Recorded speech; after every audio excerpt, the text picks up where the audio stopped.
ফেনী সদর উপজেলায় স্বামীর নিষেধ অমান্য করে ভোট দেওয়ায় বিবি জোহরা নামের এক গৃহবধূকে মৌখিক ৩ তালাক দেওয়ার অভিযোগ উঠেছে স্থানীয় এক স্বেচ্ছাসেবক লীগ নেতার বিরুদ্ধে।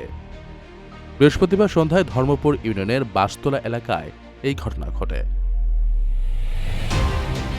অভিযুক্ত ইসমাইল হোসেন কাউসার ৯ নম্বর ওয়ার্ড স্বেচ্ছাসেবক লীগের সভাপতি।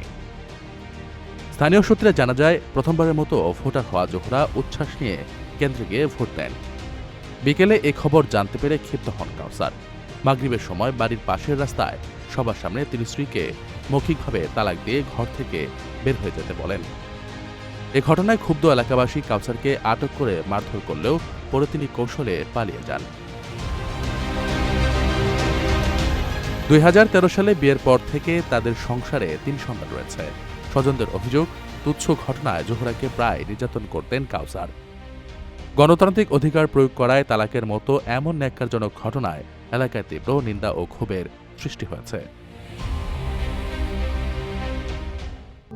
প্রবাসীদের জন্য নির্মাণ হচ্ছে দেশের প্রথম স্মার্ট সিটি, যেখানে থাকছে স্কুল, মসজিদ, হাসপাতাল, সুইমিং পুল, হেলিপ্যাড, পাঠাগার, জিম, সুপারমার্কেট, শিশু পার্ক সহ সকল নাগরিক সুবিধা।